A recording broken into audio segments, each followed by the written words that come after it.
ان کے لب رنگی کی نچھاور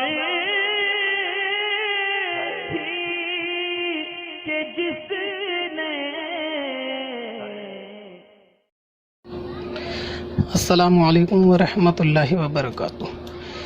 جشن بے وفا آئی ڈی ہے اور سوال ہے وفاداری کا، یعنی اولیاء اللہ کی وفاداری کا۔ یہ پوچھنا چاہتے ہیں کہ قرآن مقدس میں 25ویں پارے میں شروع میں کہیں ذکر ہے کہ اولیاء اللہ کو اگر تم بناتے ہو، اللہ کے ولی بناتے ہو، تو تم اللہ کی نظر میں ہو اور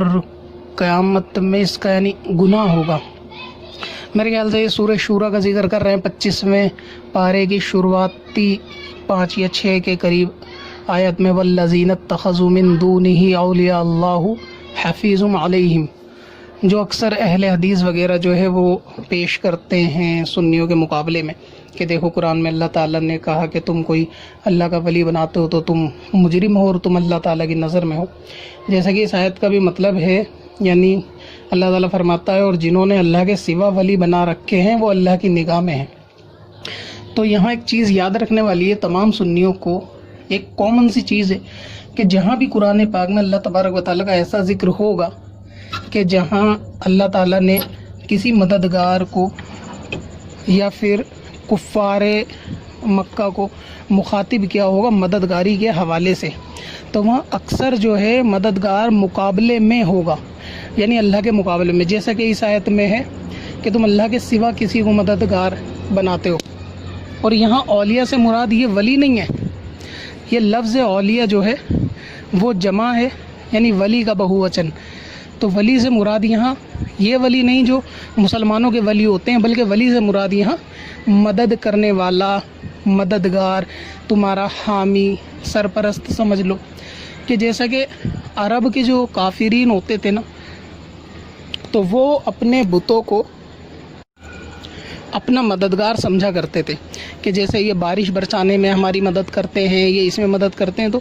اس قسم کی وہ آیت ہے، اس سے مراد یہ ہے۔ اور جہاں بھی اللہ کے مقابلے کا ذکر ہوگا نا کہ اللہ کے سوا تم کسی کو سمجھتے ہو، تو اللہ کے سوا کا مطلب ہوتا ہے، کافروں سے خطاب ہے کہ اللہ کو چھوڑ کے کسی اور کو ایسا مددگار سمجھ رہے ہو کہ وہ تمہاری مثل خدا مدد کرتا ہو۔ جیسے زندگی دینے والا خدا الگ ہے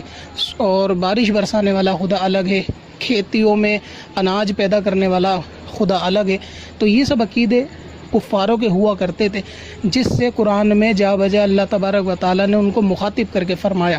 تو اس آیت کا بھی وہی مطلب ہے، اور صاف پتہ بھی چل رہا ہے کہ اللہ کے سوا تم جس کو، تو مطلب یہ ہے کہ اللہ کی ذاتی مدد کو چھوڑ کے تم کسی اور کو مدد کرنے والا سمجھتے ہو، یعنی اللہ کی ذات کے مقابلے میں لاتے ہو، شریک کرتے ہو، اگینسٹ میں لاتے ہو، تو یہاں یہ مراد ہے، نہ کہ یہ کہ اولیاء اللہ کا ذکر ہے، کیونکہ اولیاء اللہ کی جو مدد ہے وہ اللہ کے مقابلے میں یقیناً نہیں ہے، نہ مسلمان کا ایسا خیال۔ ان کی مدد اللہ ہی کی مدد ہے، کہ اللہ کے واسطے سے مدد ہے، اللہ کی عطائی مدد ہے۔ تو یہ آیت کے جو اہل حدیث وغیرہ یا وہابی وغیرہ پیش کرتے ہیں قرآن پاک کی کہ اللہ کے مقابلے میں تم کسی ولی کو لاؤ گے، تو یہاں اس ولی سے مراد